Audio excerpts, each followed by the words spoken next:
Hello, hello, everyone. Matt, Patriot Hobbies, thank you for stopping by tonight. I appreciate it. Ted, I see your message there. No problem. I completely understand. Uh, go Big Blue. Hope everybody's having a good weekend.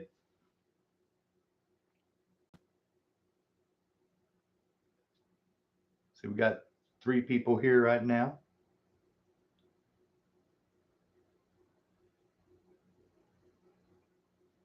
I was working on the track earlier today and didn't get it done. But I did want to get this build done so that next weekend we could test it on the track because it'll be fixed and running, and then do the various tires to see which ones work best on my track, and then we'll do the giveaway. So we'll run a little bit, let people see what they're getting a chance to try to win, try to make it fast, and then at some point in time during the live feed Saturday night, everybody that's entered the giveaway video that I'll post this coming Wednesday, you'll have to enter and put your comment in there. You know, I want to win, just something like that. I haven't come up with the exact phrase, but anyway, there's going to be a entry video on Wednesday night to win this built up Tyco 440 x2 car for free. And then like I said, we'll finish tuning it on Saturday night before we do the giveaway. Hey, Dan, thank you for stopping in, buddy. Appreciate it. I know there's a lot of good college football on tonight, so I highly anticipated that just a few diehard slot car people would be on tonight. So thank you to those that did show up tonight. I appreciate it. Hey, Rich, thank you for stopping in, buddy. I've seen several people, Dan, Matt, Rich. I saw Mark was on earlier today. A lot of videos have been put out. Like I said, I've just been away from where I can watch stuff and do stuff. So I'll get caught up on it later tonight. I apologize, but yeah, no, I've seen it's been made. I just got to get the time to watch it.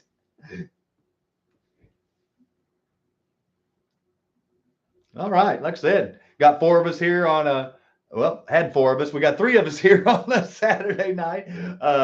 But no, like I said, if you've missed out what I was saying, basically what we're going to do tonight is I'm going to go ahead and build the chassis.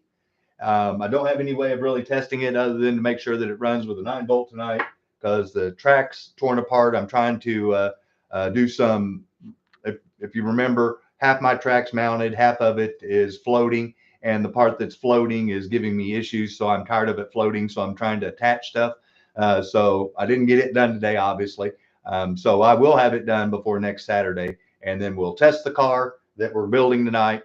We'll make sure that we've got the right size tires on it for my track, and then I'll go one size bigger, one size smaller, and then those will be included with the giveaway. And then at some point in time next Saturday night, one of my subscribers that comments on the video that I'm going to put out on Wednesday night will win this car for free and ship to your house for free, no matter where you're at in the world, because I know I have a lot of subscribers that are worldwide. So don't think just because you're not in the United States or Canada that you can't enter. I know that international shipping is going to cost me an arm and a leg, but I didn't put any restrictions on this. This is my way of saying thank you to all my subscribers, no matter where you live. And that's my way of trying to spread the hobby all over the world. So if someone in the U.S. wins it or Canada, great. But if someone outside the U.S. or Canada wants to try to enter and win, please do. Everybody that has subscribed is more than welcome. And everybody that does subscribe from now till next Saturday, or actually next Wednesday, whenever I make that video, and you leave a comment, you have the same chance as anybody else that enters. So, you know, good luck to everybody. Hey, Scott. Thank you for showing in. 49 rain in Akron. Yeah, well, you see, that's why I got the hoodie on.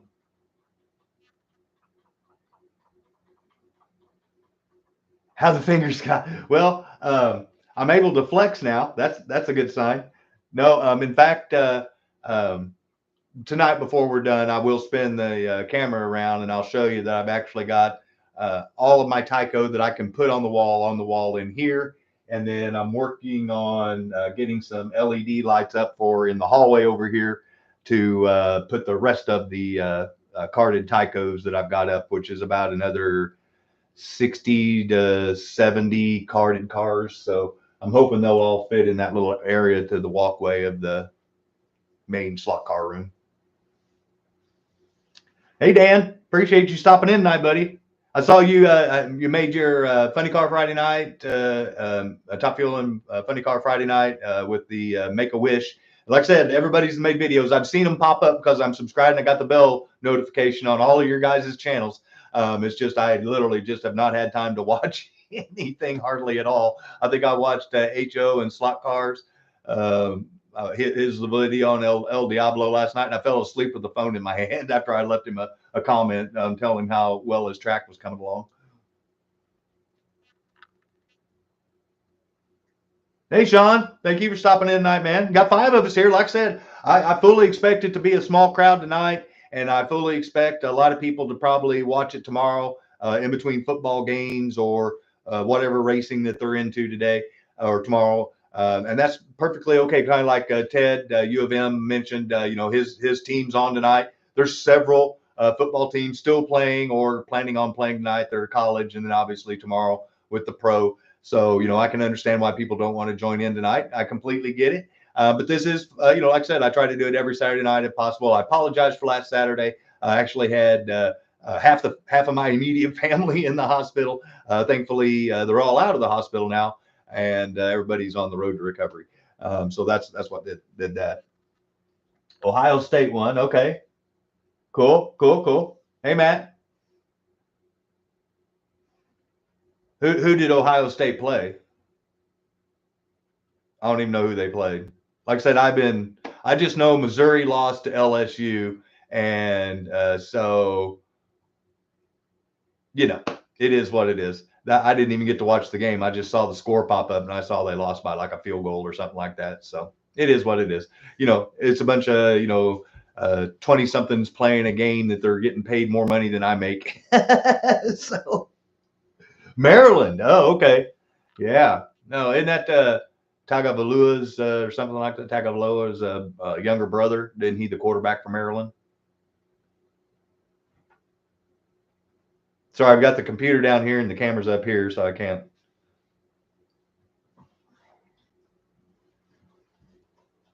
Oh, wow. Okay. Oh, they were kind of like Missouri. They had like one good game that got them ranked, and then they played another ranked team and found out where they really stood. So you can kind of see here, I've already done a build. Basically, I did that earlier today. Make sure my fingers were working, and to make sure I remembered everything. That's one of my little tricks right there. Is to use a twisty tie. Of any of you that have built a 440 X2, some people use a paper clip. I just use a twisty tie because it's a lot more flexible. I don't have to worry about trying to stick to the magnets as much. And whenever I'm assembling this, hopefully whenever I get the camera down here and get the light on where you guys are seeing what I'm doing, you'll see why I do that, because that comes in very beneficial to when you're trying to reinsert the motor and assembly and the front and rear bulkheads. Your springs are already installed. Your magnets are already hanging in there. So you've got to pry that thing apart, slide that thing in there, and make sure everything stays in place.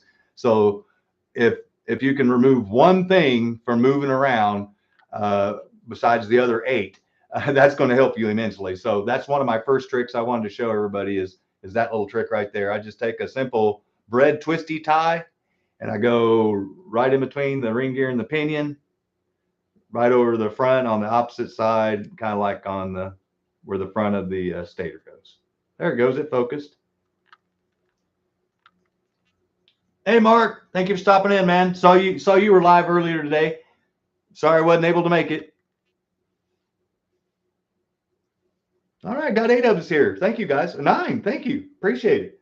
So, does anybody have any questions on anything before I did get started? Because I'm going to move the camera over here, and then I'm going to kind of see how well it's all focused in, because I'm going to try to do everything where you guys can see exactly what I'm doing. Now, granted, me doing this one as a practice run, I didn't have the camera hanging over me and 9 people watching me live or possibly, more than that later. So if I do screw up, just know this: I'm no professional. I've never claimed to be a professional. I'm just a hobby enthusiast, just like the rest of you guys. And I'll do my best to explain everything that I'm doing while I'm putting it together. But if you do have questions, please put them in there. But if you see me struggle, just understand it's like everything. It's a whole lot easier when you're doing it by yourself than when you have a lot of different eyeballs on you. So,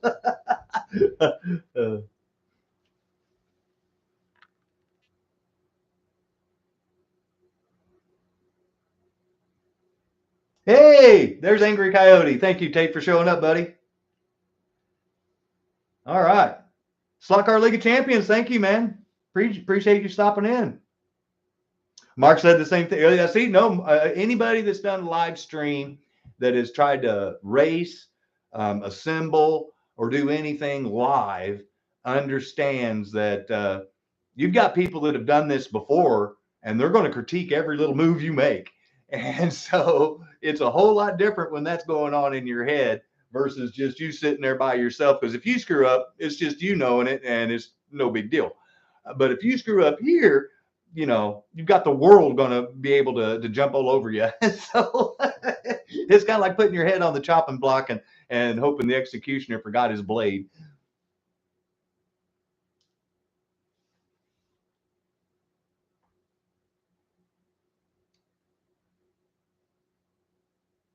Off can in 10 minutes. Yeah. See, off. Yeah. That's how it works, Mark. Yeah. That's exactly how it works. Yeah. No, I knew what you meant. Yeah. No, like I said, I flew right through this one today. Um, but there's no guarantees that's going to happen now. So I am going to disassemble this one. And then, because these are the parts that are going on this one. If you remember, 2 weeks ago, regrettably, it's been so long, I took a chassis that was like this and I turned it into this today. That's what I've done. So I took all the parts that are going into this, except for the motor that's in here, from this to this.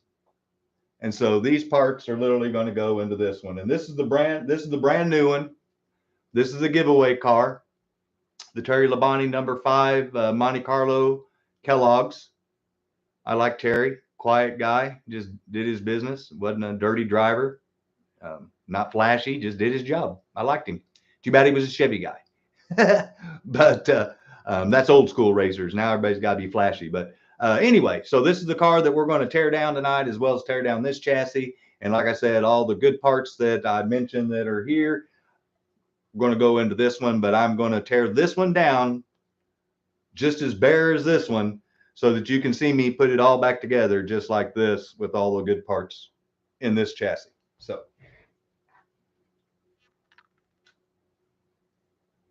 hopefully we get through that.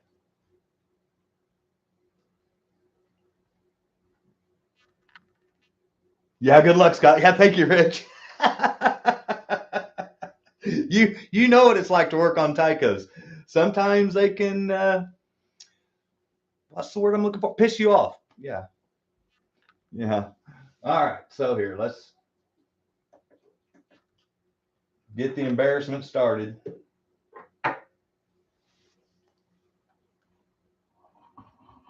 Yeah, sometimes. Yeah.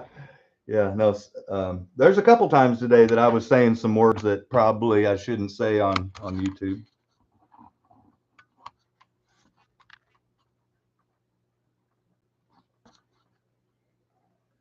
Is that a good angle for you guys? You would not do a Tyco live. Yeah, no, no. I've been told I'm a brave man for doing this. That's why I practiced earlier today, Mark. That's why I had the disclaimer earlier about hey, if this goes smooth, hey, but if it doesn't, you know, don't shoot the guy that's trying. These tools, this one will get used. There we go. But this one won't. So we're going to move this bad boy out of the way and get the stuff that we don't need out of the way. Like I said, this is my first little trick. In case you missed it, this is just a simple bread tie that I use to hold the motor together. So like I said, I put all the good parts that are going into this chassis on this bare one, just as a practice run for myself. And so now we're just going to tear it back down, and then we'll tear down that one. So the first thing we're going to do, if I can do it, off to a good start. All right, is get that spring out of there. And I don't know if it's going to show, but I got the double springs in there. And there's your silver shoes. So we got both. We got the silver here. Maybe that's too bright. Here, let's bring it down a notch. Is that better? Nah, it made no difference whatsoever, did it? Here.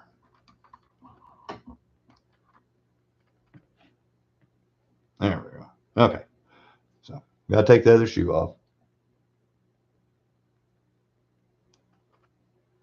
Oh yeah. Mark, it's funny you mentioned that because whenever I pulled out the motor, the one of them shot the carbon brush out and the spring. And if it wasn't for, this is my little trick, and I've told you guys before, I always build on at least a towel. This is a microfiber towel, and then preferably in something like a box. And this is the reason why is because when that little spring shot out, it bounced off of one of these sides, and then the fibers kind of caught it because they're really, really tiny. And I'm hoping they'll show up on the camera, but if not, here's a whole bunch of them. There's the brushes. These are the silver brushes. I didn't put the silver brushes in this one. I just put the shoes on it because I figured why go through that hassle. But these are the silver springs and the silver brushes from Wizard. And those little bitty springs go in these barrels, brush barrels over here. And that's what we were talking about. So after you get your shoes off, now you're ready to basically, what I would do is do like I said, I use my twisty tie thing. And then here's where you can use a toothpick, but it's just a whole lot easier if you have something to help spread the chassis. Oops, let's see, you can tell you, I told you I practiced earlier today. Have a couple toothpicks ready. And it just makes it easier to pop it out.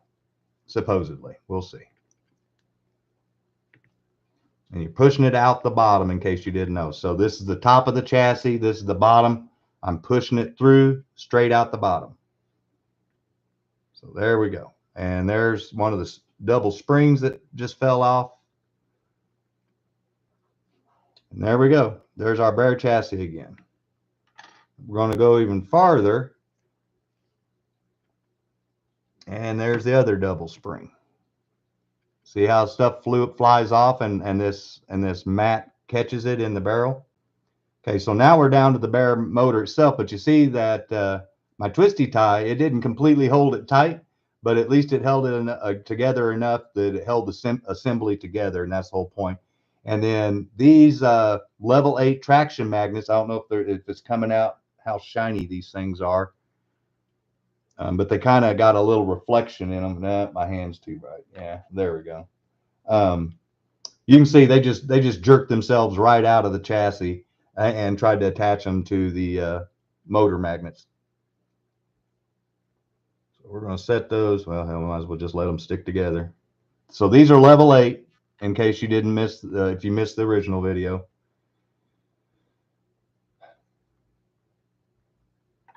There's two thoughts here. You can go ahead and pull it apart and take the chance and let the brush barrels and the springs kind of come in together when you pull the stator out, your motor out. But I just go ahead and pull them out now. So I get myself a set of needle nose pliers, kind of give them a little twist and a pull. Doesn't take much. And there we go. So there's one. So there we go. There's our brush barrel. There's our spring. And there's our brush. And there's what it looks like when it's in. That's what it looks like when it's out.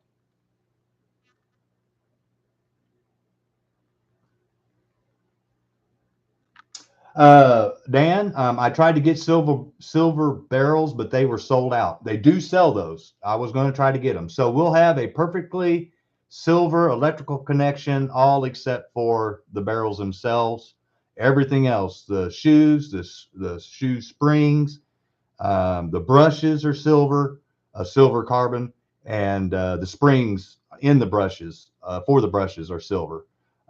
But the barrels themselves are not. I tried.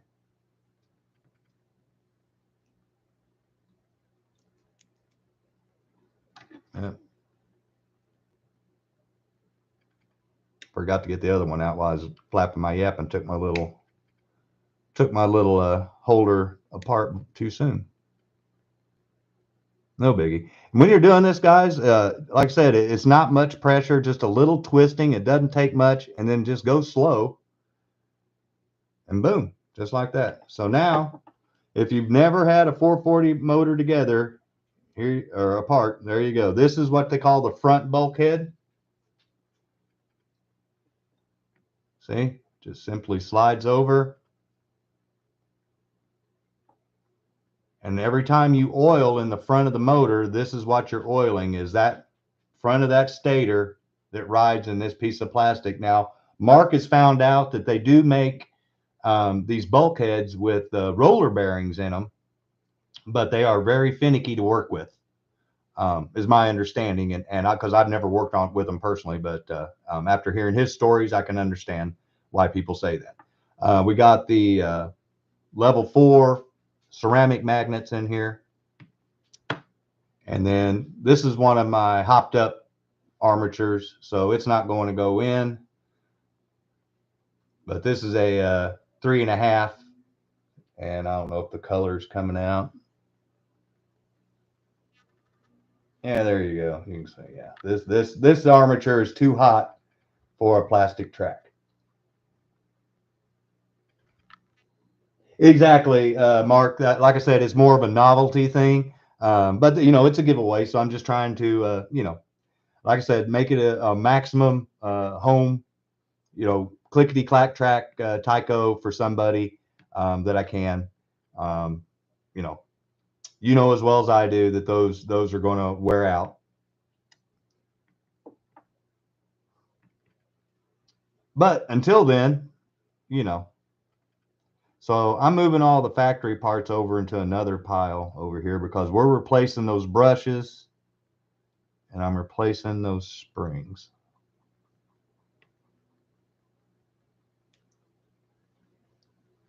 See, and now you understand why, and I apologize again for not being able to do this 2 weeks ago, but you see how small these parts are. And hey, Jack, thank you for stopping in. Hey, Zim.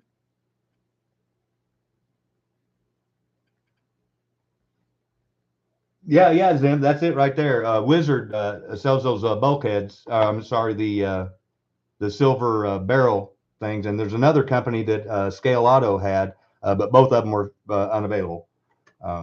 So I had to go with what I had to go with. All right, thank you. Hey, 14 of you guys. Thank you guys. So just to catch up, if you're just now checking in, all I did was tear down the practice build for myself earlier today. So I took the chassis down that was bare like this and assembled it with all the parts. And now we're going to tear this one down and assemble it with the good silver parts because this is a giveaway car. And if you don't remember, we took this box stock Tyco, 25 years old, and it ran within a tenth of a second of my GT40 brand new Mega G. I think it was like a 640, I think, guys. I'll have to look at what I wrote down. But anyway, we brought it down 0.6 of a second on just changing tires to gel cloths, nothing fancy. And all I did was oil it. So oil and gel cloths made up almost a half a second in time and made a much better handling car. So that's good for a lot of people right there. But I'm showing this video for the person that wants to go that next step.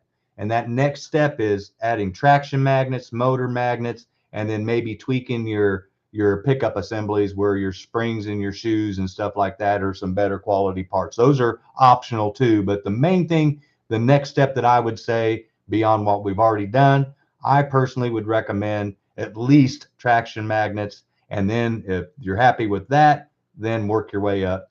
But beware, just because you want your car to stick doesn't mean you put the most powerful magnet that you can underneath it. If you put a level 10 traction magnet underneath this stock arm, you will actually run slower. The traction magnet will slow down the car, kind of like a level 52 with a Mega G Plus, if that's relative for some people.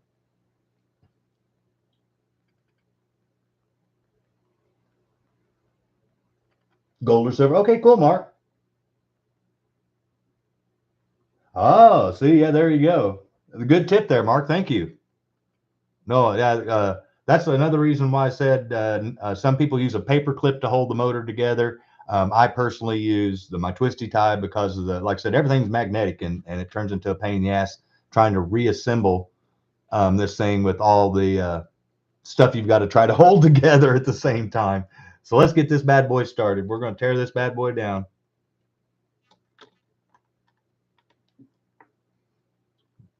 First thing I always do is I just get rid of the shoes and the tires. There's, we don't need those right now.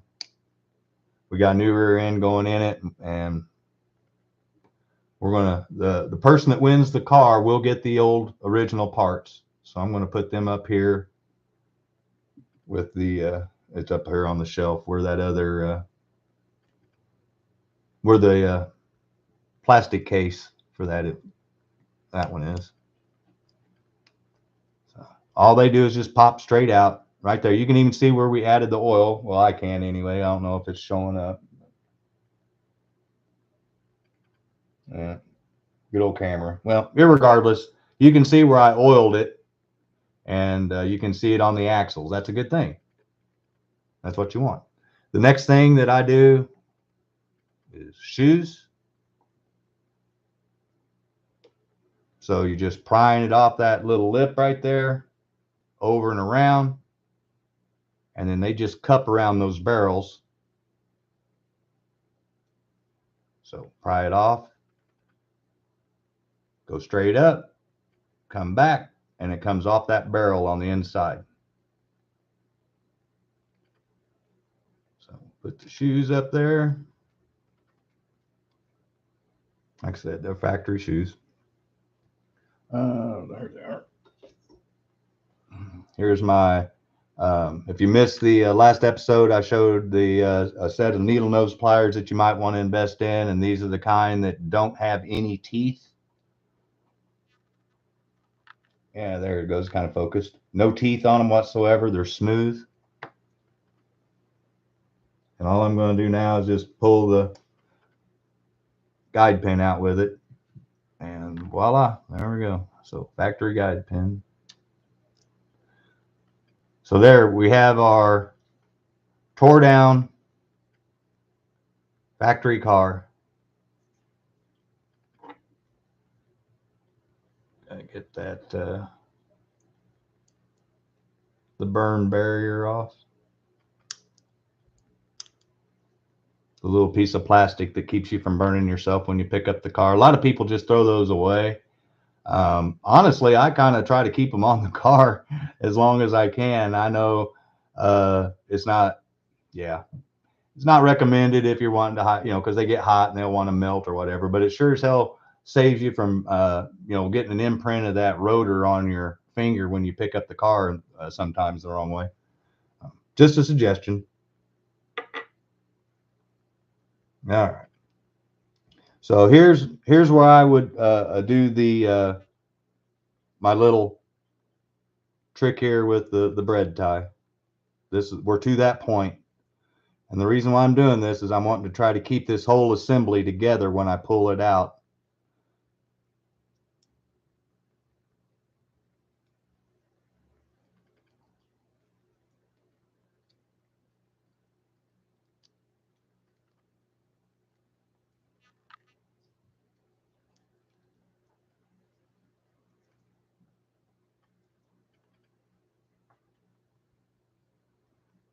Okay, so there we go. We got it twisty tied together. I keep it away from the barrels and go right there on the other side of the ring gear. Hey, Adam.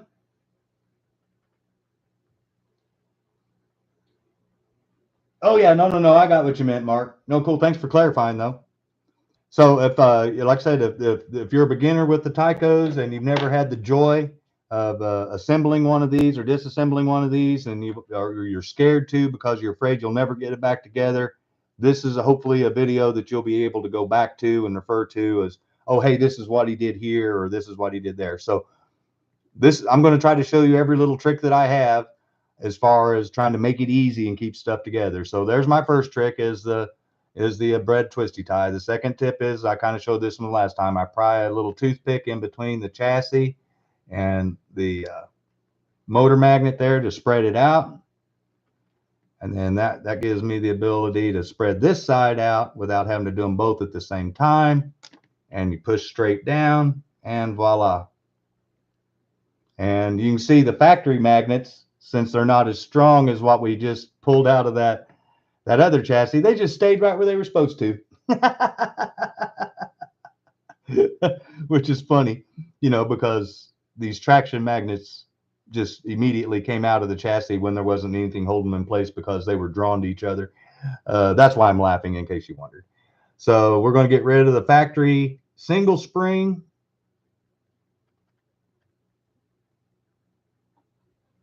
Get a hold of it. Normally they just fall right off, and of course this time. So there's a single spring. I don't know if I'm kind of, is it going to, there we go. That's kind of, there we go. It kind of focused. Okay, so that's what we call a single spring. As you can see, it's just single right there. So that's factory. That's what we're going to replace. And now that I know it'll focus, I'll get that double spring up there.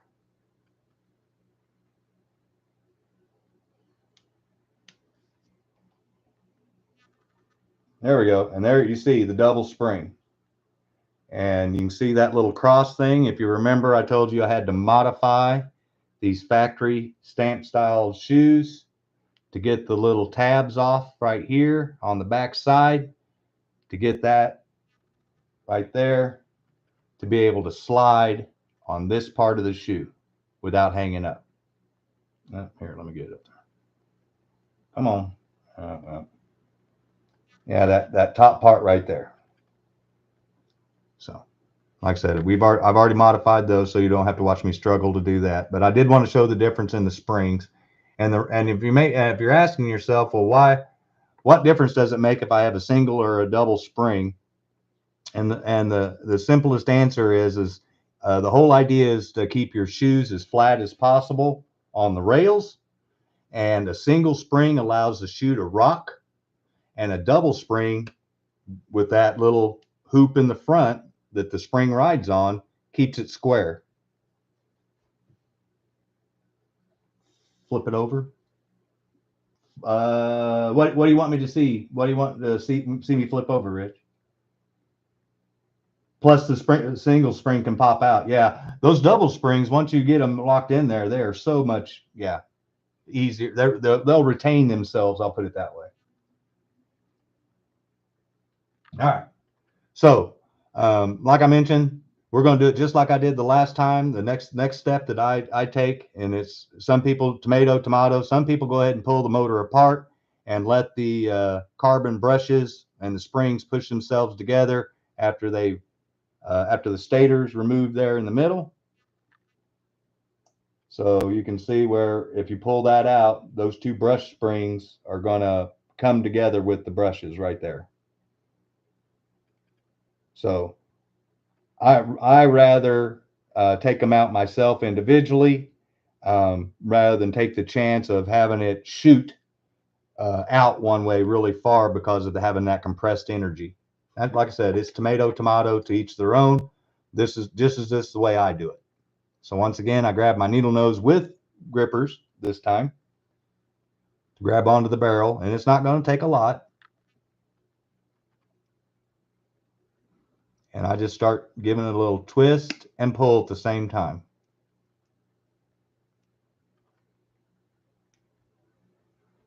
And once I start feeling it come out, I kind of slow down, and boom, look at that. Pulled it out and still got the brush in it. Good job, Scott. Now, if the rest of the build goes that easy, Yeah. Well, what's that old saying? If ands or buts for candies and nuts, we'd all have a Merry Christmas. Take out the second one.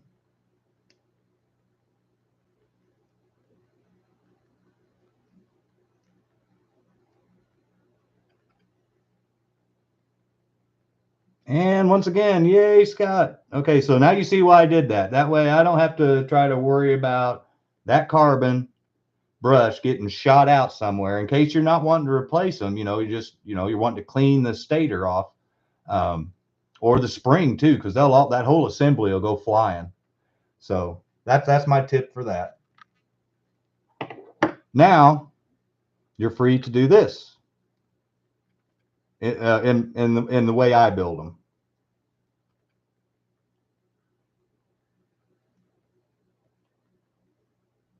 So this is your front bulkhead. It just slides right off, just like that. Easy peasy. There's nothing else holding it on anymore. So it literally, the magnets line everything up with the little tabs to keep them spaced perfectly away from the rotor stator while it's spinning.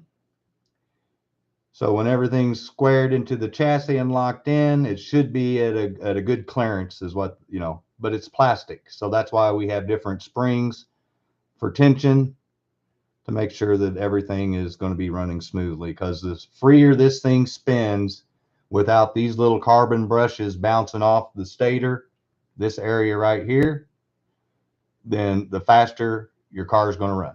Real simple. So here's our factory motor magnets. Real simple. Like I said, they just fall right off. Literally, I was having to hold them on. And now the only thing holding this whole thing together is the ring gear here on the back.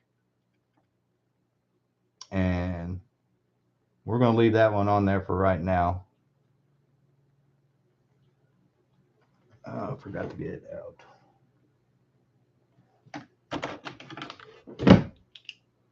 Okay, so if any of you have ever watched Vito Man 50, this is one of his tricks, and I've kind of adopted it. I don't know that it's going to show up on the camera. I'm going to try to. Okay, yeah, there they are. Okay, see those little grooves in the stator? Okay, see where the carbon brushes already ran on it? Okay, I get a ballpoint pen and run in those grooves and try to push and get those edges off of that. That's why he does that. It'll try to help keep your brushes from bouncing. So I'm going to take a second to run the ballpoint pen up and down it. Try to smooth those down.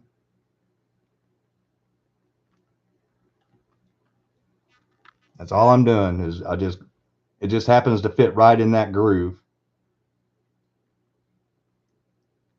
And there we go.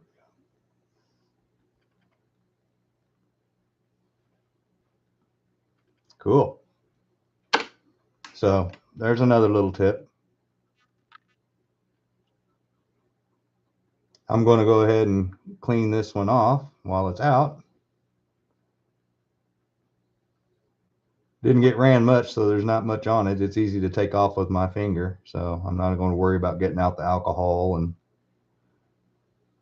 getting the stator all wet. Boy, that made it smooth, man. My finger just glides around that. This is honestly a great trick, guys. If you're even if you've got your own cars at home and you don't want to disassemble them, get the ink pen down in there and try to smooth them out. All right.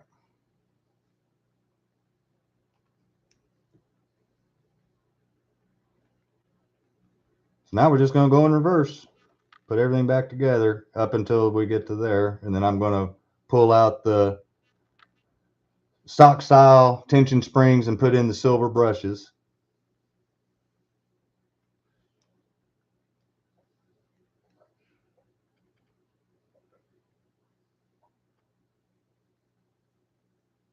Oops, sorry.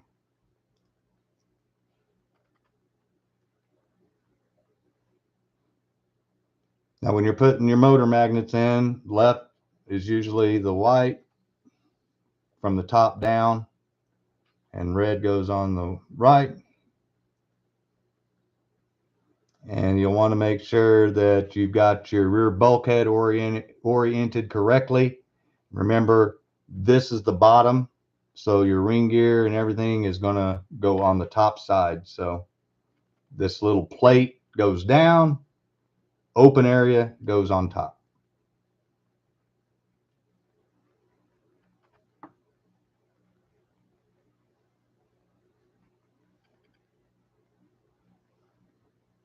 On the front bulkhead, I'm going to hold it up here so hopefully it'll show it. See those tabs up here on the top bulkhead? Those will go on the top side. So those are on the top side of your bulkhead. So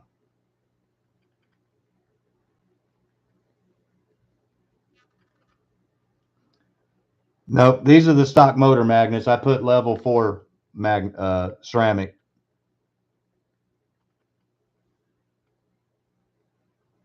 Not the polymer. All right, so we got the motor assembly kind of together.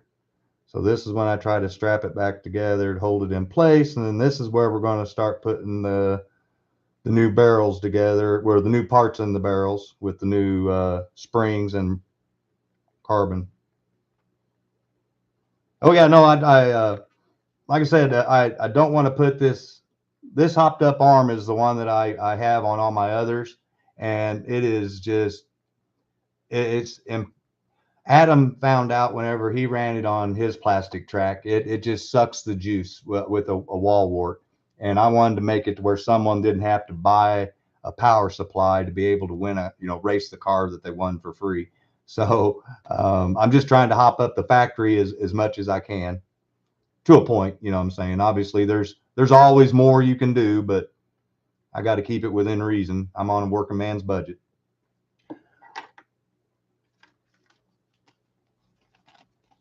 All right, so we got 006, in other words, 6000s, ultra high temp silver springs.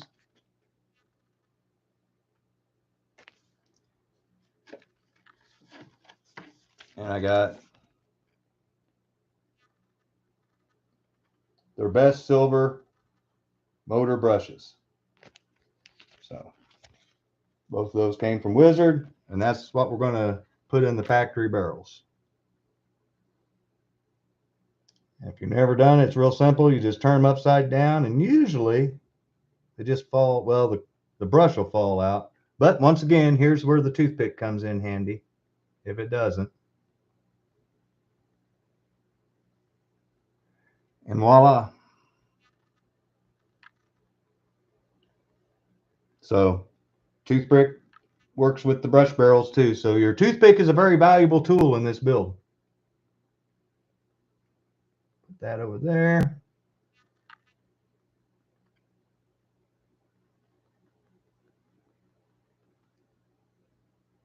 And once again, boom.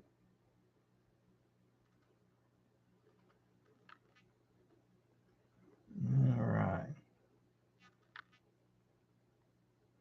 Now, if you have an older 440 and you're wanting to rebuild it, this one's new. We just saw it get opened up. We saw it run on the track for what, maybe 20, 30 laps total. So it hadn't had a lot of time to get dirty. But if you have an older one, you'll want to get some pipe cleaners or something and dip them in alcohol and then stick them in there and try to clean out any gunk. I'm just showing you what I would do. And that way it gets rid of any of the any extra carbon residue. See, there's nothing even in this one. Not even dirty enough the the toothpick. Excuse me, toothpick. So we need to get out our little itty bitty parts now.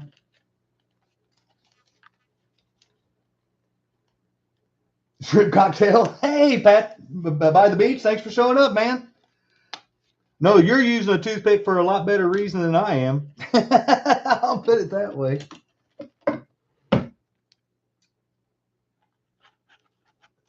Everybody looks like they was grilling out. It turned into fall here in Missouri. I woke up this morning, it was 38 degrees or some shit. And I always just barely cut enough to get them out, because last thing I want to do is play spring pickup.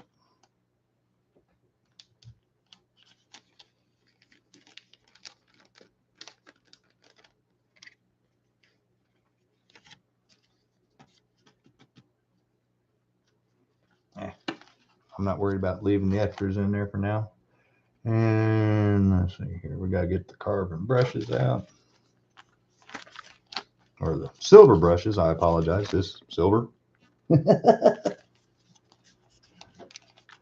I bought all this stuff from Wizard, it came to, I mean, I bought more than what we're seeing here because I bought stuff for other chassis, but yeah, it was over $200 worth the silver. And I always thought that if I invested in silver, that it would be real silver, not, you know, pseudo silver stuff for a slot car.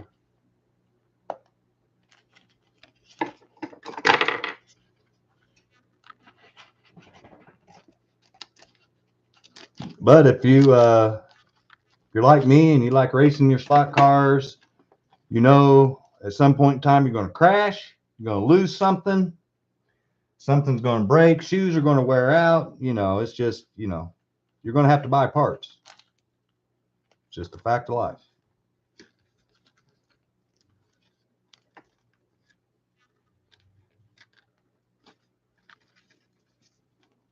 All right, yeah, I'm going to have to get my little sealer thing for those.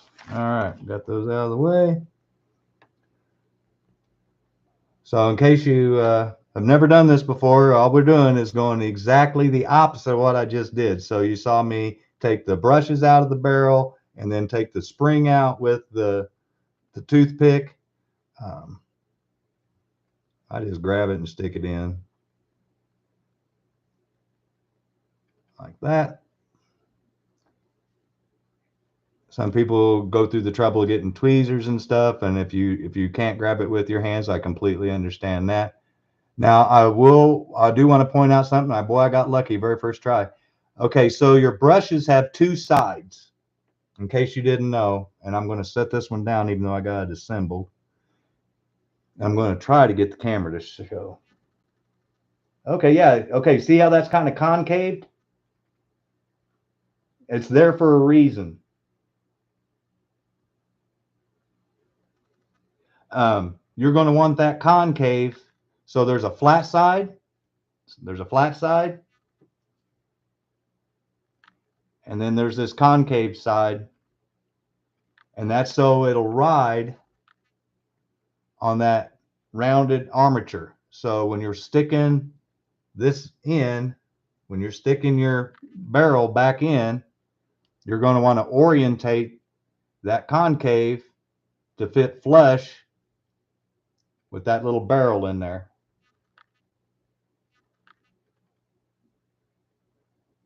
If that makes sense. That'll help it break in without skipping. So I'm trying to get mine orientated. That's what I do. Bring them together.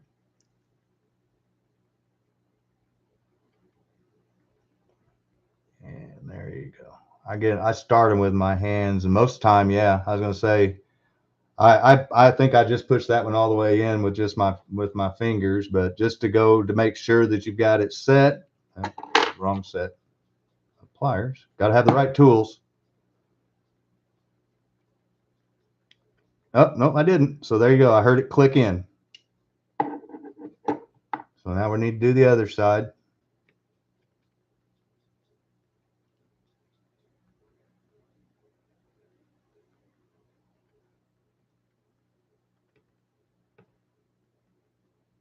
Little bitty tiny springs.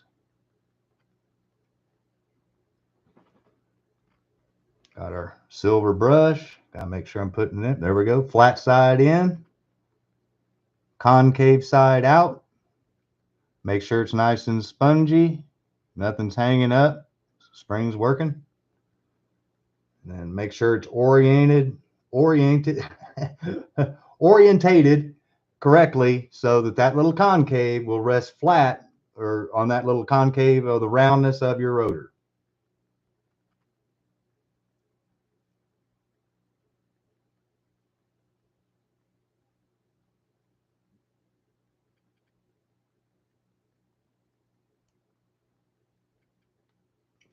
So I'm going to get it started with my finger and make sure I get it seated with my needle nose.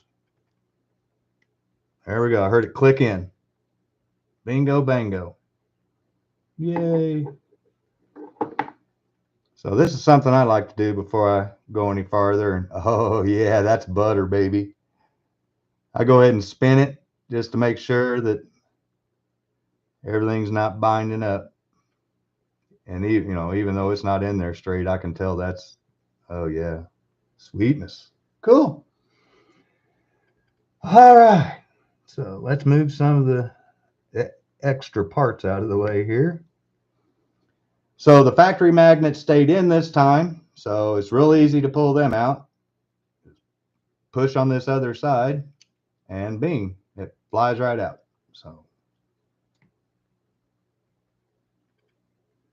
push on the other side, push it out towards the middle. Now we have our bare chassis. So here we go, guys.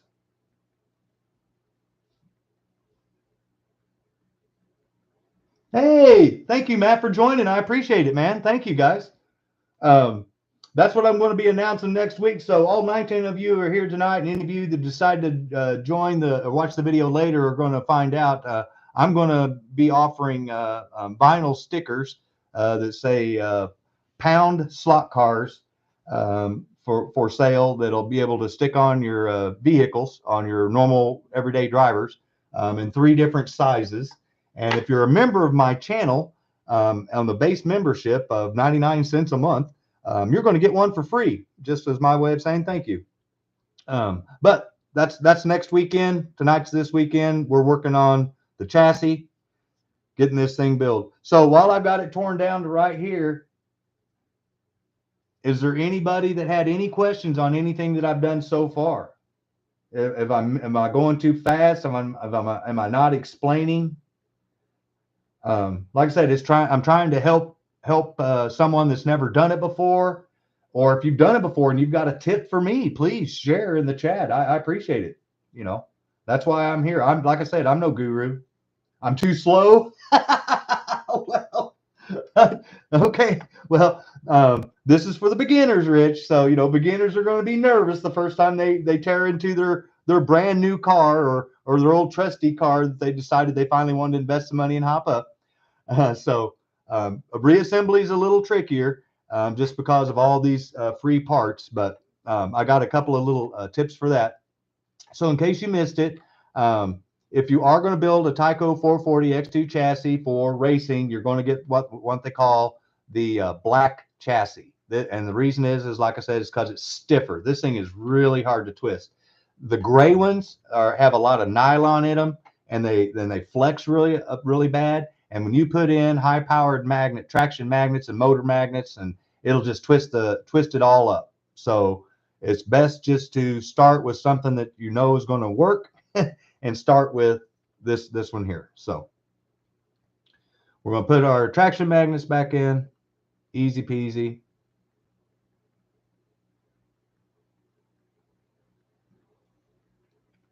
I say easy peasy as it's flopping around in my hand. The one simplest thing give me the hardest time. Okay, so now if you guys remember when I pulled the sample build, as I call it, apart, the motor magnets, traction magnets, immediately try to attach themselves. So here's another little trick that I do is I grab a tire and I just stick a tire in there right now. That holds them in place.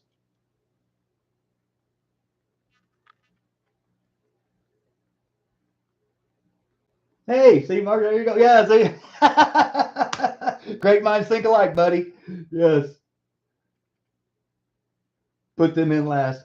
Well, you'll see why I'm doing it here. So I've got it all together here. So now the next thing I got to do is we've got to hang our springs, our double springs, and they're real simple. They just slide right over this little barrel, and you want the open side up. So I need to flip the motor the right way. See, your dots on your motor magnets are going to go up. So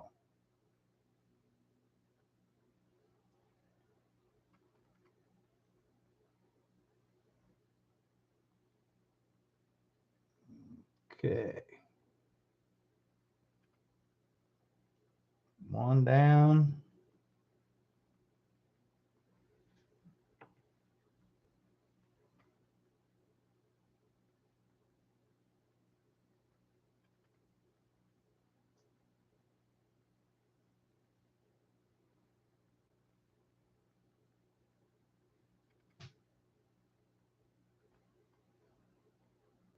All right.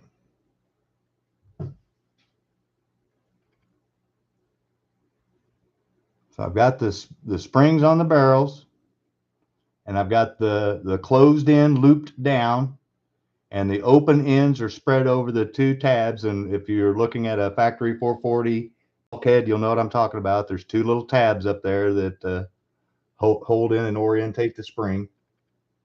And here's the fun part, is trying to keep those springs in the right place while you assemble. And this is why I use the tire to keep it in place, because as soon as you get all this stuff close to each other, it starts with these high powered magnets, it starts trying to pull itself together.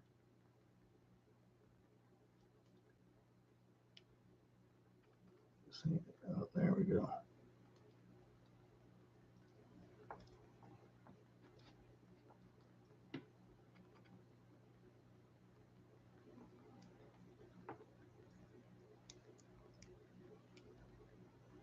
I'm trying to keep that spring over while I get the bulkhead locked into the chassis, because that's what's going to hold the spring over. And I've already goofed up because that one's popped out, so I got to restart it. There we go. Okay.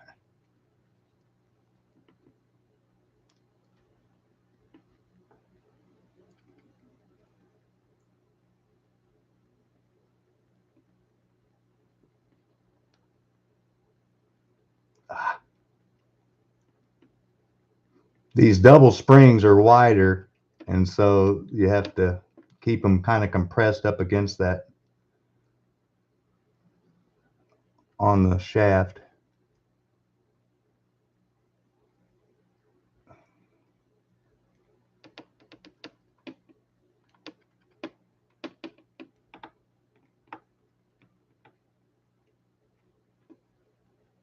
I missed it. Damn it.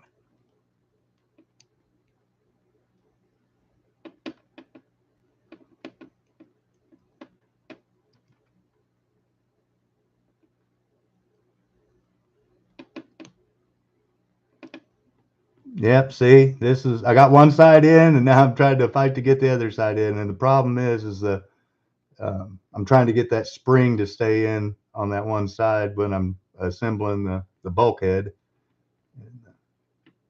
All right, I'm just going to pull it out and start over because I got it twisted. So, see, this is the part when you do stuff live.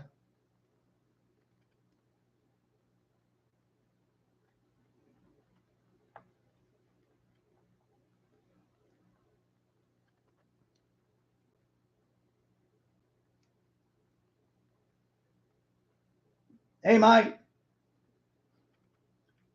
here's your car, buddy. I'll get you the invoice out. I apologize. I've been busy today, but yeah, here's your hot rod.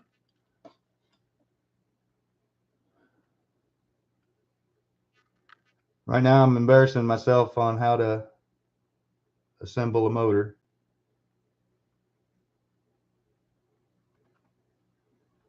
Get that spring in the right spot again.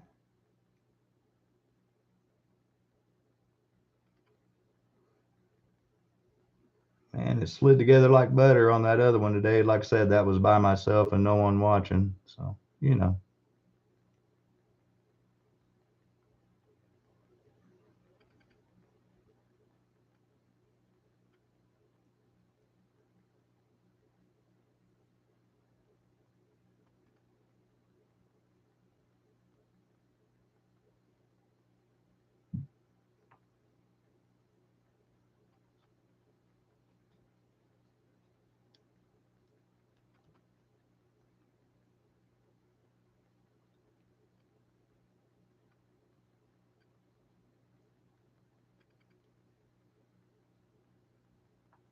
Oh, come on, man. Work with me.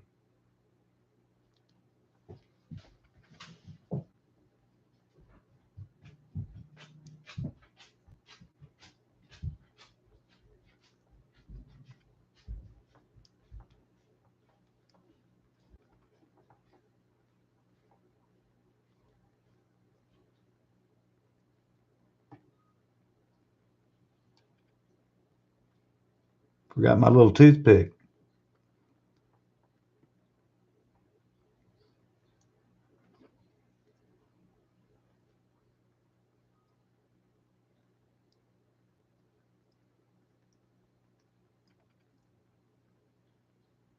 Wow. See, here you go, Mark. This is for you, buddy. I understand completely.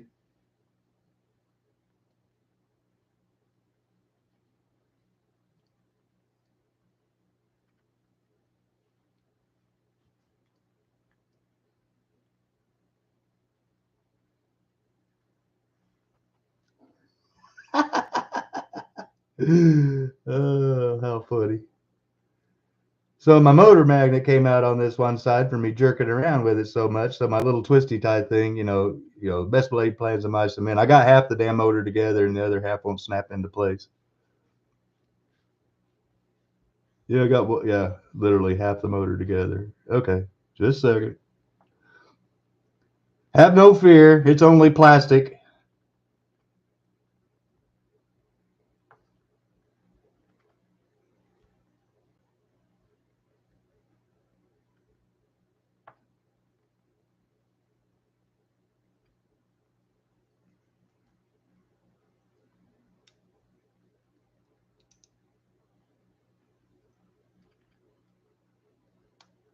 Yay. Yay. I'm making sure my springs are in there right after all that.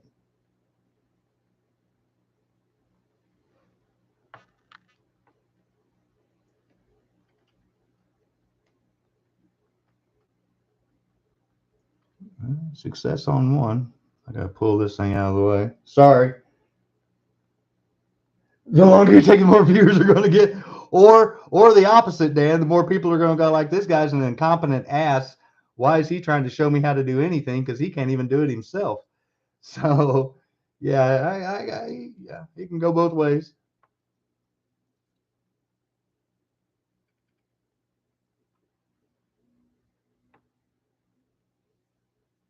Yeah, I've got to fix that spring on this one side.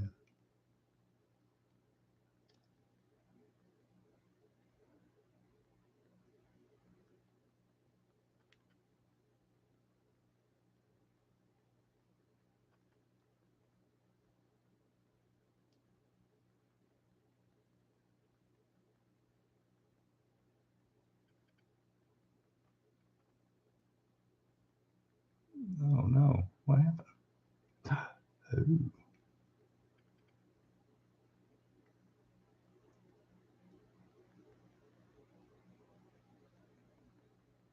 Oh. I may have jacked up that spring, have to get another one out. Yep, I did. I bent it. I'm not going to give somebody a piece of crap. This thing's going to run.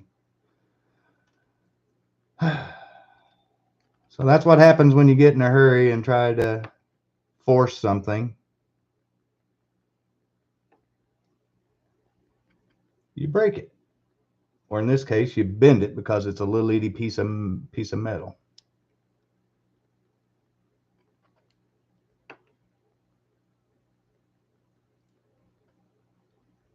Yeah, see, I don't know if you guys can see it, but it whacked it out. It's all wonky. That's all right. I got more.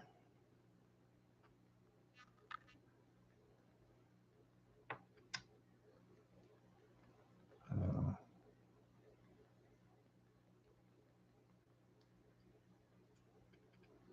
one thing's for sure, I gotta get this thing tighter this time. That was part of my problem. I didn't get it tight enough, and motor magnets kept popping out away from the bulkheads.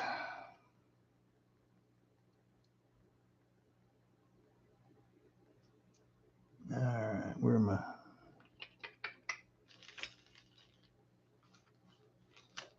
Where'd I put them? Where are they at?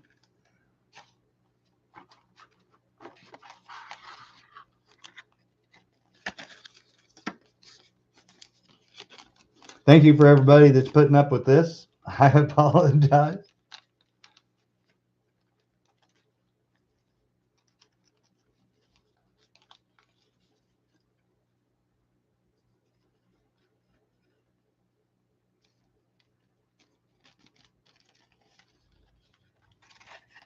All right, let's try this again.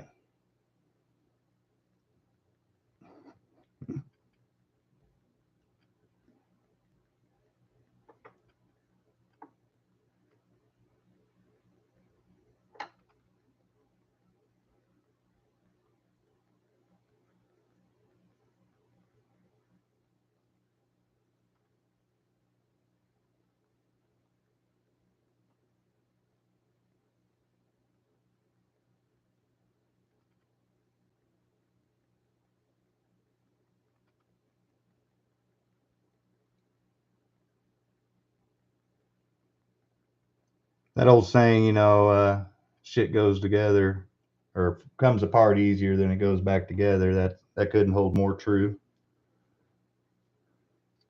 with these little chassis. Obviously, I got to put the magnets back in there. They already reattached themselves to each other.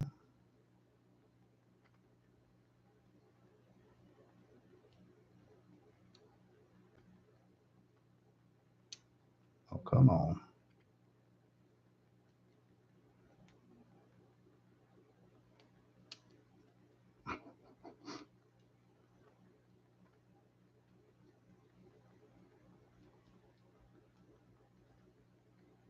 Yeah, I didn't say this was the speed build. I just said I was building one. So yeah, anybody that was expecting this to be done in light speed, I apologize.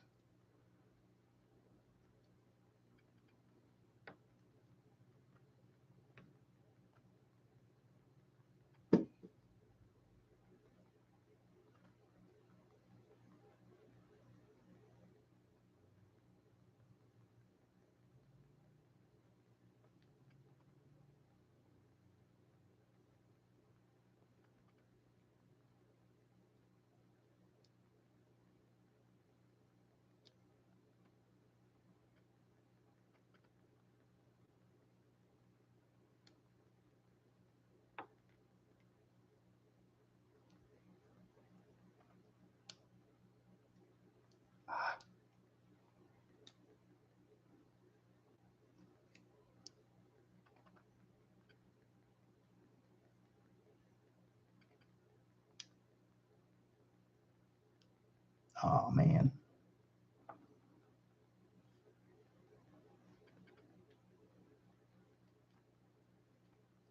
I was trying to clip it in, and right as I tried to clip it in, the spring rotated. When it rotated, obviously it rotated in a spot to where if I kept clipping it in, it was going to bend it like it did the last one. So everything came apart. So sorry if I'm boring everybody to death. Exactly, yeah. Cut both ends of springs behind the tab. It will hold it on. Yeah, no, they're behind the tab. It's the whenever I'm trying to put it on, it's sliding off that edge of the barrel and twisting.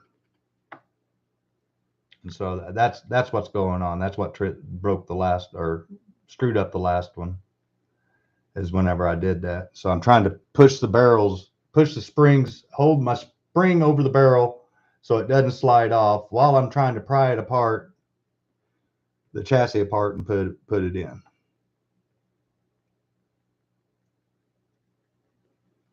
Yeah.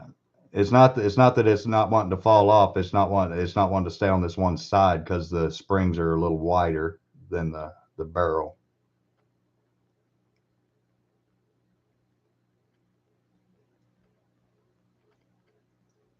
Okay, I see. Here, maybe now I understand what you meant. I crossed the top tab over on the other side.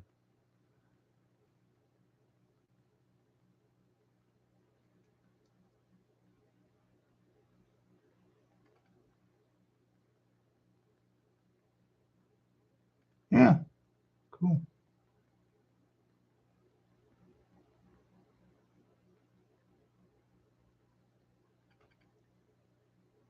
Okay, yeah. Thanks, Mark. I like that tip.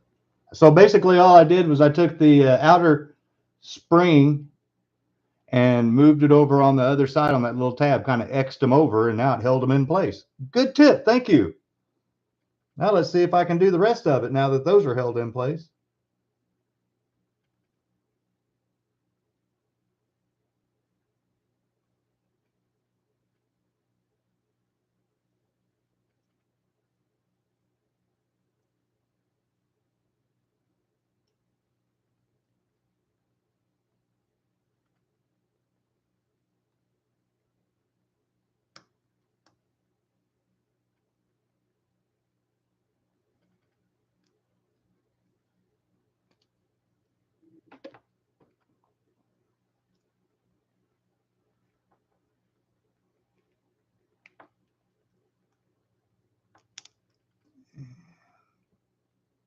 All right, now move that over. Bingo. Bingo. Cool. Thank you for the tip, Mark. So there, finally, after 10 minutes of watching a guy struggle, is supposed to be able to put this stuff together.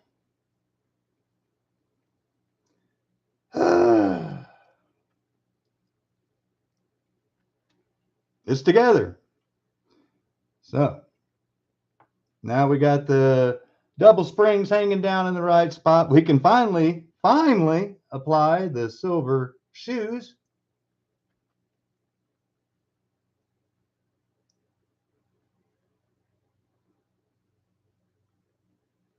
And what I do is get them over the edge, and then I get a little flathead screwdriver and I pop them down in that tab like that.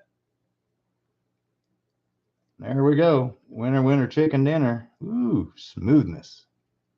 All right. We'll do the same thing to the other side. You're simply sliding it down in between that opening of the spring, hooking around your barrel, coming up here to the top, up here in the front, going over your little shoe tab, coming around, and if it doesn't click in, then I get a little small screwdriver. This one went right in. So now the shoe is connected to the barrel, which is connected to the springs, which is connected to the brushes, which shoot the electricity to the stator. And we have our level 8 traction magnets. We got our level 4 motor magnets.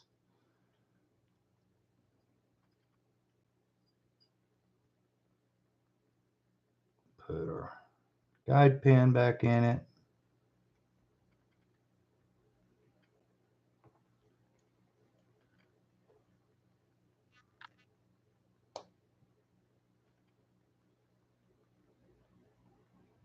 Oh, I'm sorry, Mark. No, hey man, no, that's we all. I mean, we're all. None of us are geniuses. We all had to learn from somebody, and so that's why, like I said, I started this channel to help people that didn't know what I knew, and then hopefully people that knew more than me would share what they have learned. And so thank you. That's that you just did exactly what I wanted my channel to be. So thank you. And anybody else that's watching this now live or later, please leave a comment below, or if you're chiming in on the chat. Yeah, thank you guys. So once you get those in there, the next thing you're going to look and see, and there you go. You can see how those are squared up in the centers. See that, how it's floating straight up and down? Doesn't wobble to one side or the other. So those are in there good. That's good.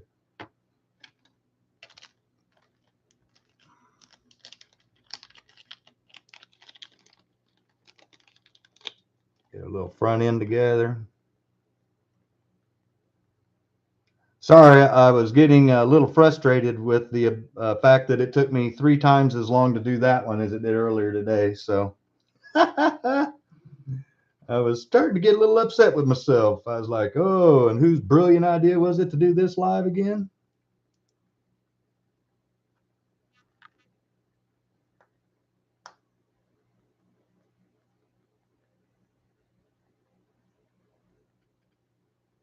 Sorry.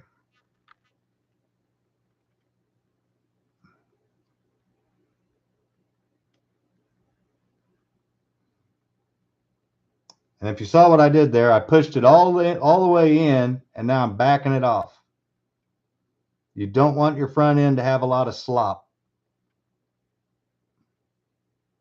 You want it to run without friction, but you don't want it to just have a lot of play where the wheels shoot off one side or the other.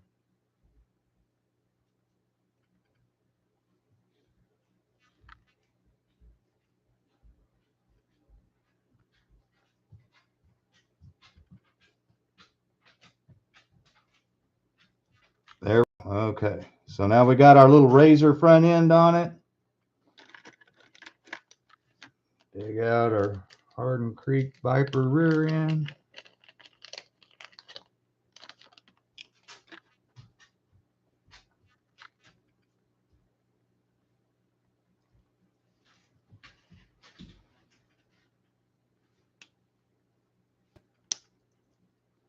Snap that in there. Ooh, son.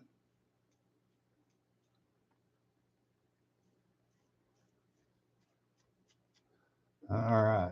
Now we're going to give a little oil up here on that front bulk, on that bulkhead where I was showing earlier where the stator's at, on the front side and on the back side. And since it's not going on the track tonight, I'm not going to oil the axles and stuff. We'll wait until next weekend when we're testing that. Well, here's the big test. Where's the battery? Let's see if all this works.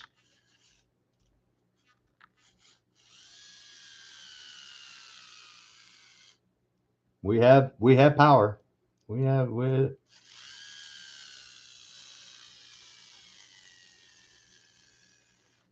yay!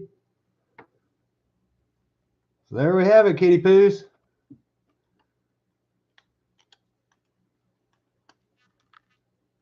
It's going to look a little funky going down the track because of those little skiddy wheels, but trust me, it's going to help it run faster. I may have to get some taller O-rings on the front, looks like maybe. I wanted to keep it low, but there we have it.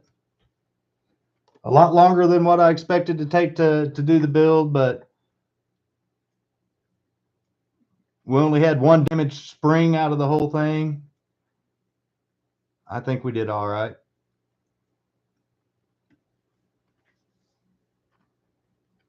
$360. Okay, cool. Thanks, Mark. Yeah, I think this one is one of the ones I had for my F1 front ends, is what it looks like. Because I got some of those chassis too. Yeah. But so there we have it. We've got Wizard silver pickup shoes that are connected to Wizard double silver springs that are connected to the factory barrels. They're connected to the Wizard top of the line, their best silver carbon brushes connected to their silver springs that goes brush springs that goes directly to the stator there. We've got level 4 ceramic magnets, motor magnets, and we got level 8 traction magnets. We got a 25 tooth Harden Creek rear end, and we got a Viper Razor basically front end on this that I'm going to have to, like I said, get taller O-rings on the front. And then next week, we're going to test said car on the track that'll be running. And I'll just slide this stuff over here. As you can see here, I've got several different sizes of super tires. And we're going to try it first with the Hardin Creek 772s that are on there. These are usually a taller tire than I run. So I think the tallest tire that I have is a 464. So these are taller than anything that I even have for my personal. So I'm having a feeling that we're going to be jotting these boys down. We'll be using the Hardin Creek tire sizer. So let's just make sure and see. He said they were 470. Yep, bingo. There it is, 470, right on the dot. So these different diameter tires on the hub are going to adjust our height and take advantage of those awesome traction magnets that we've added.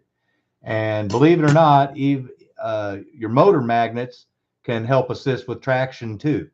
So now that we've increased those, we've increased the overall traction, magnetic downforce of this car quite a bit. And so the whole idea now is to get it as low as we can without scraping, and where it doesn't slow it down. So we're gonna play with the tire heights a little bit. But so you can see it's butter. It runs.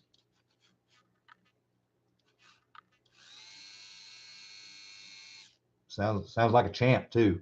Nice and whiny. 465, yeah. Yeah. Oh, Rich, I wish I could, but here. Okay, so like I told you guys, does anybody have any questions on this long ass build that I did for everybody? I apologize it took so long. Thank you. Hey, 21 of you guys have shown up now. I apologize. Like I said, I've been keeping up with the chat because I've been trying to do the build. But this, what you saw right here, once I pop the body on it, get the taller O-rings for the front, then this is exactly how we're going to test it next Saturday night on the track. And then we'll play with the right tire heights. We're going to start off with the Hardin Creek with the 470s, and then we'll probably go down to 464s, like 465, somewhere in there. And we'll just see, we'll make this bad boy run on my track. Once we get this thing tuned on my track, then that's when everybody that's entered the giveaway video, that's when the giveaway happens. So we're going to give this bad boy away after we get done testing it Saturday night. Now, Scott. Well, I apologize, Rich, but once I turn the camera around, you'll understand why. So, like I mentioned, the whole idea was to get this thing tested tonight, and then that way next Saturday was nothing but the the giveaway, and then the auction, because the auctions start next weekend, also next Saturday night. Also, got to get some more money in here to get some more parts for cars and stuff like that. So, yeah. Kind of got pushed behind on that because of the track, but now I'm going to put you guys through a little. Hey, Mayor, thanks for stopping in, man. Oh, by the campfire too. All right, man. Adam was at the well, that just died. Oh well. Adam was at the video arcade watching. So now I'm going to turn the camera around, kind of if it'll not. There I am.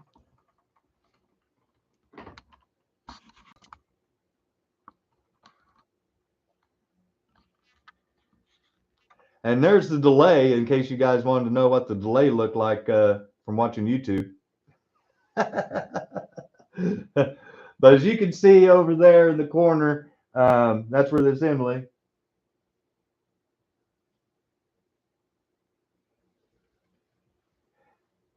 Yeah, it's been about an hour and a half of Scott torturing everybody with his build, and I apologize for that. I'm trying to get it.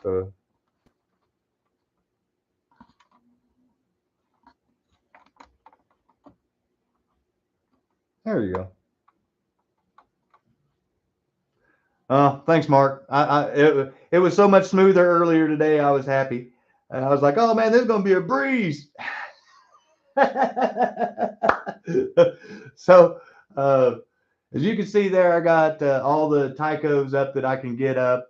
Even under a little bit underneath the TV there, just to try to get all the twin packs in. I got the cords hidden away behind some of the cord stuff, one of those cord hiders.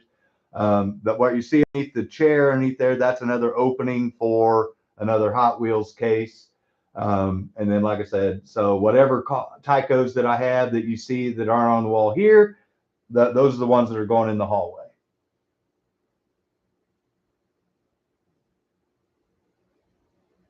Oh, cool. Hey, man, everybody get out there and enjoy that fall weather. Thank you for stopping in for tonight. You have an audience. All right. So, yes, so there's a part of the work I've been doing on the room. I got the table leveled up, and then that's when I decided I'd had enough of the track separating, and that's when I decided it was time to start getting it fixed to reattach. And I know it doesn't look like much, but all those track pieces were clipped together with those AFX clips, and it was a bear.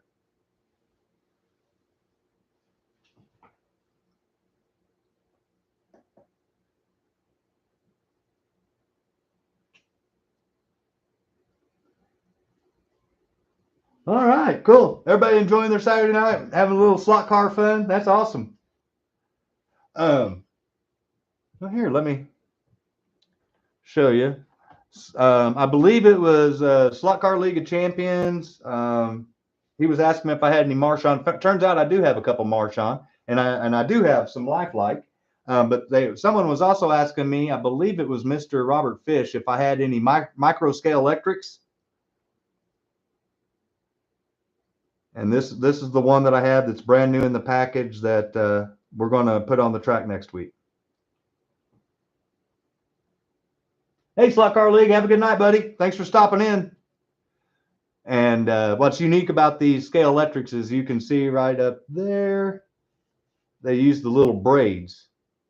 And that's how the car comes. It comes with the little braids, extra set of tires, and another guide pin.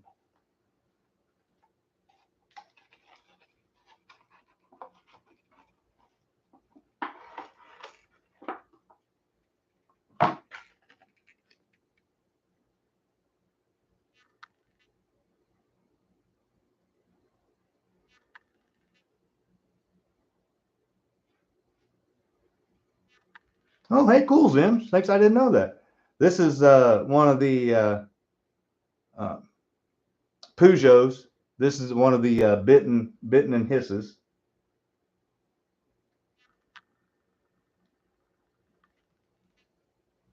So this is we'll put this bad boy on the track after we get done with the giveaway, and then I forgot all about my truck series that I had, and this is one of the ones I hadn't gotten out yet. That's not out already. So this is one of the Lifelike trucks that's going to have a Viper chassis underneath it, but it's the brand new Quaker State. Yep. You saw me I just literally just had the package cut and I just now pulled it out. So, and this is one of those ones where I don't have a lot of parts for the Lifelike. So what I'll do is, like I said, pull the chassis out and I'll put a Viper or Super 7 chassis underneath it. And then that way we'll be able to get those bad boys out there and race them.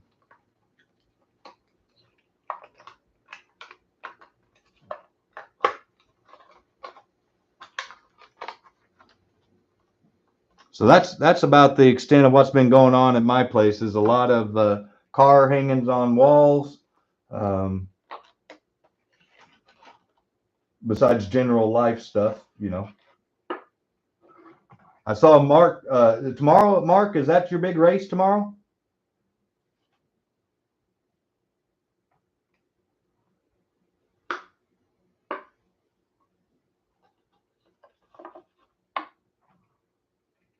I may have to try it. I like I said, get one of them out on track. I got 5 of them brand new. I tried to get all those trucks, but I couldn't. Man, one of the little braids fell out on the floor somewhere. I don't know.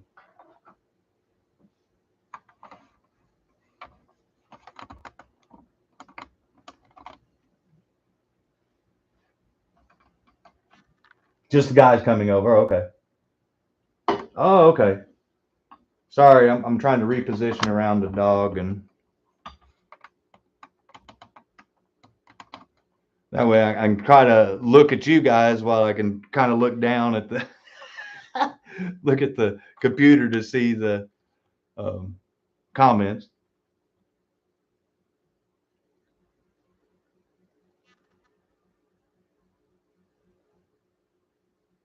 Hey, cool, Adam.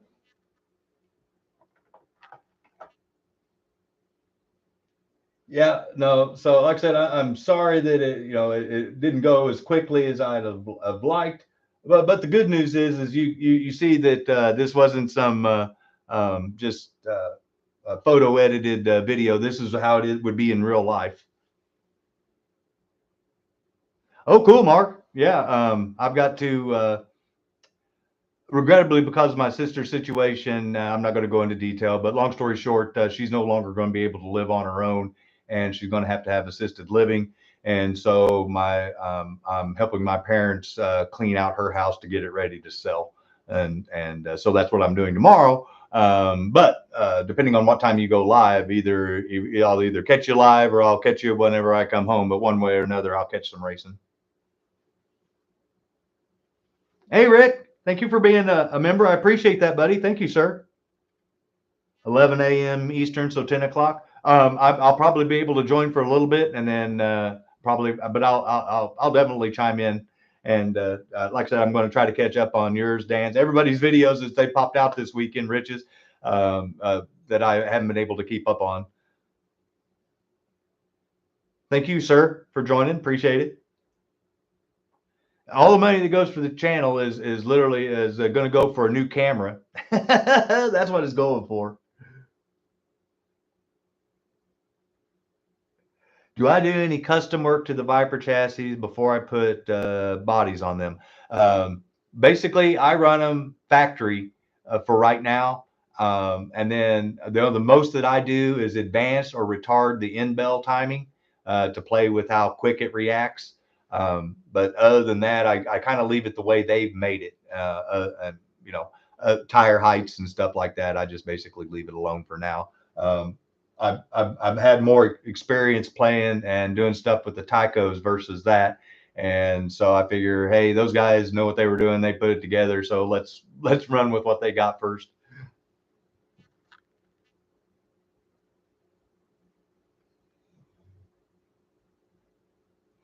Yeah, Dell. Yeah, that's what Mark said right there, man. Just Hardin Creek sells the clips. Viper sells the clips. Several hobby shops sell the clips. So I can put that. I can put that lifelike. I can put this lifelike truck underneath it, underneath the Viper chassis. I can buy a Tyco clip and put a Tyco underneath it. Or in this case, like Mark, or I'm sorry, Mike. This is Mike's 300 that he bought off of me. You could get rid of that original HP7 chassis and stick a Viper underneath it, and that'd be a good runner.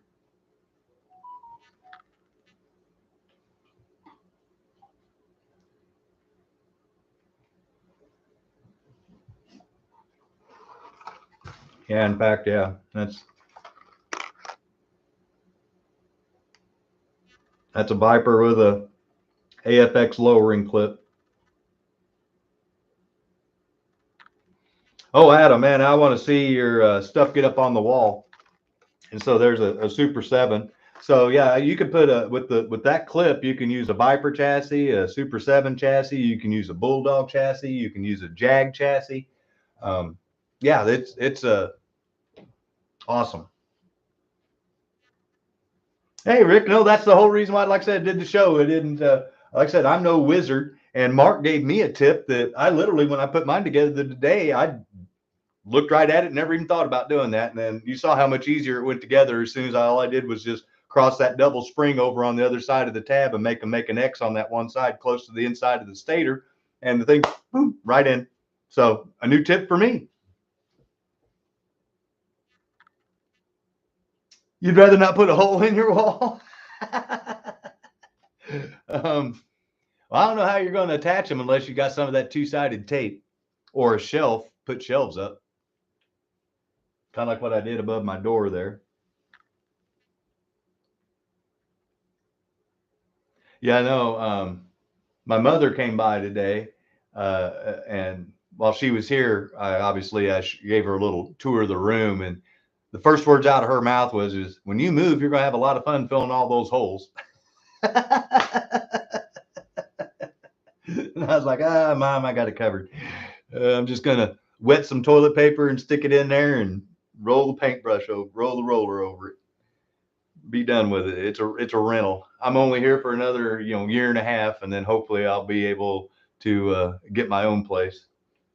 And then that's when the real fun starts, because then I hopefully have a much bigger area to assemble track and have a bigger track.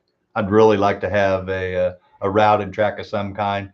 Um, the thing with the Viper track and its shallow pin depth kind of turned me off against that. And so even though it's a year and some odd wait, it's not like I'm in any big rush. I think I would want to. I'm going to put my name on Brad Bowman's list for one of the Bad Brad tracks.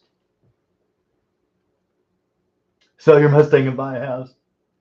Hey, Mark. No, thank you for your tip, buddy. Have a good night. And if you go live tomorrow, we'll see you then. Thanks for joining in. Appreciate it.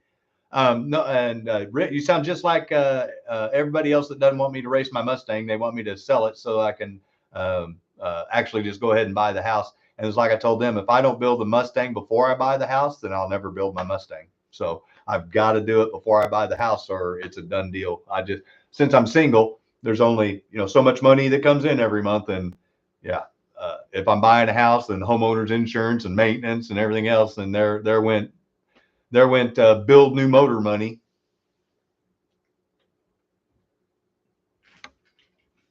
Yeah, the dude. There you go. Yeah, I knew there was.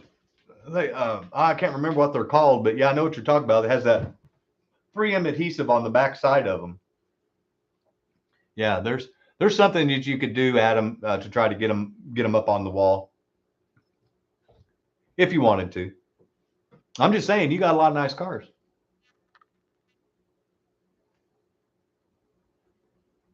Sell the Mustang and buy my slot cars. Forget the house. Why you want to sell your slot cars, man? You got a really cool collection of chase cars.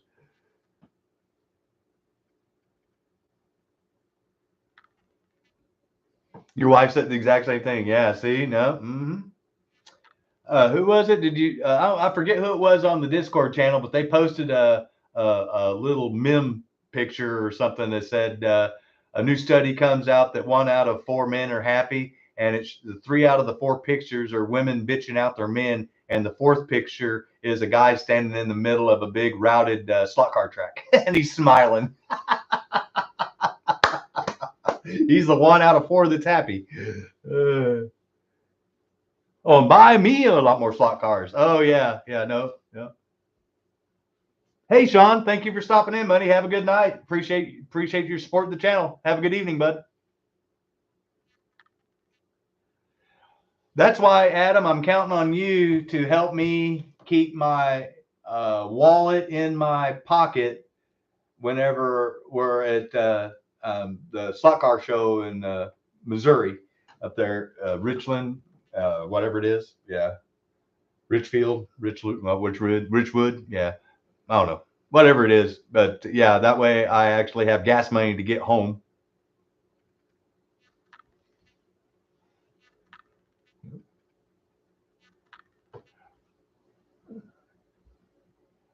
Sorry, I have to keep reading over there. Scott, I bet we will push each other to buy something. Well, okay, you've seen those little cartoons where the devil's on one side and the angel's on the other. Well, there's little horns coming out of my head, Adam. So I'm on the devil's side. I'll be like, oh, come on, man, go ahead and get it. Your wife needs to keep you away from me. You'll be coming home with a crate. How was the show? Well, we're unloading it now. That'll be awesome.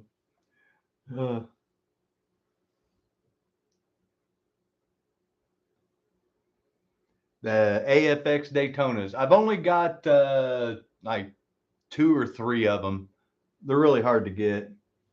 Yeah, I'm a bad influence guy. Well, no, I've already told everybody I'm no angel, and anybody that really knows me knows that's true. Those AFX Daytonas are really hard to get in really good shape because the back wing is so fragile. And they usually, yeah, 30 to 40 bucks on eBay, depending on the chassis that's underneath them and what kind of shape they're in. And there's a lot of different colors of them. I like the 3-pack that Auto World came out with. I like that 3-pack of the Datsuns. I like the 3-pack of those vans that they're coming out with, the 4-gear vans, and that 3-pack of Daytonas. They got like 4 of those 3-packs that I mean, that's $400. I just love to have them, but that's $400. Oh, you want them new in the packaging? Oh, yeah. Well, yeah, you're going to pay a little more for those, buddy. Yeah, I'm probably more towards the 50-60 range in there for those, depending on how good the cube is on those. But I'm just hoping, believe it or not, guys, there's a few slot car vendors in Missouri or in the Midwest, and I'm hoping that they'll decide to venture on up to the St. Louis area, since it's probably one of the closest shows that we'll have in this area. And I know a couple of the sellers that that are on eBay, that go to shows, and they have a lot of hard to find stuff. And so I'm hoping that I'm hoping that they're there, and I can be like, hey, I'm the guy that bought this off your eBay store. Hey, what kind of deal can we work while we're here 1-to-1? Oh, the Shelby Daytona. Oh, okay. Um, those are, dude. There's someone on eBay right now trying to sell. I can't remember which version. I'm looking at them right now, and I can't remember. There's the chrome one that's for sale, and right now the Mega G, it was like 130 bucks, and that was plus shipping. And then there was a one of the rusket blue, the Daytona blue with the white stripes, and it was over 100 bucks already too. Those things are really hard to come across, brand new in the package. People love those things. I wish I had more of them. I've only got 5 that are up there. I've got more in the case.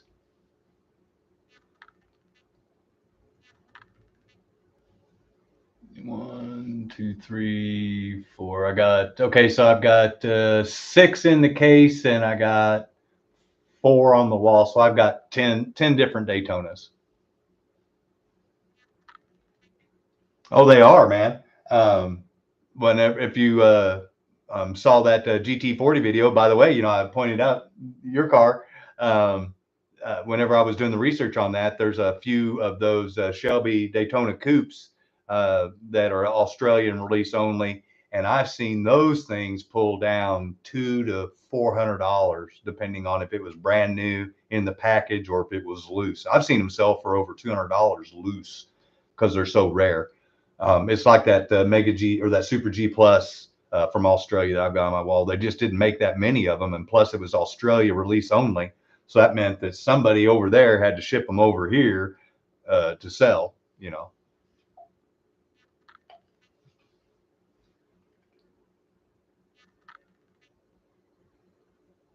See some? No, got to have that Mustang. Got to have the yeah. Got to have my pony. I got to be able to kick. I used to be able to kick and rip it. That car used to be a 5-speed car until I turned it into an automatic to go faster. Kicking and shifting and kicking and ripping is fun, but if you really want to go fast, you just automatic's the way to go. Sell it, Scott. Yeah, no. Okay, so here's an interesting little fact about that Mustang. So any of you that own a Fox body Mustang, you may or may not know that. If you don't, then I'm getting ready to really drop some knowledge on you. On the very front of the car, in the radiator core support area, if you take the whole front end of the car off, around the front end of the driver's side headlight area on the core support, there's going to be a build tag stapled into the metal. and and kind of tack welded there, and it's going to have the build date of that car of when that came down the assembly line. And so my car is a 91 Mustang, but I know exactly when it was built, and it was built on my birthday, April 24th, not the same year, but in 1991. So that car was literally manufactured and put together or started at some point in time in its life where it has that build tag stamped on it, that it was manufactured on my birthday. It's got my birth date on the build tag on the car.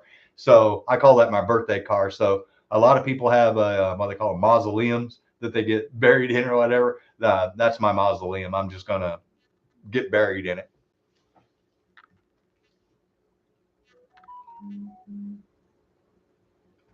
Sell it. Yeah. Oh, trust me, my mom and my grandma would be so happy. My grandmother's obviously she's in the nursing home, so she couldn't come see me race. But the whole time I've drag raced, my mother's only seen me race one time, and that was because my dad took her there by a surprise because they were just supposed to be out cruising the country, and then he knew I was there racing, and so he pulled up and right as they were parking, they got to see me go down the track, and she goes, "That looks like Scott." And that's the only time my mom's ever seen me race ever on anything, which is the old parent thing. They're always afraid you're going to get hurt. My dad was even nervous the first time I was running nitrous and stuff because, you know, you watch enough YouTube videos, she should explode.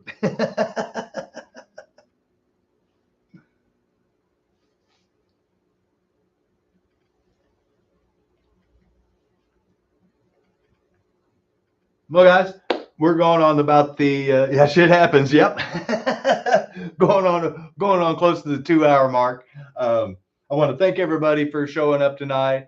I'm sorry if the build was a little boring or took too long. I hope you guys got some good tips out of that because I know I got a tip on this tonight that I didn't even know about that came in really handy that helped me build this car.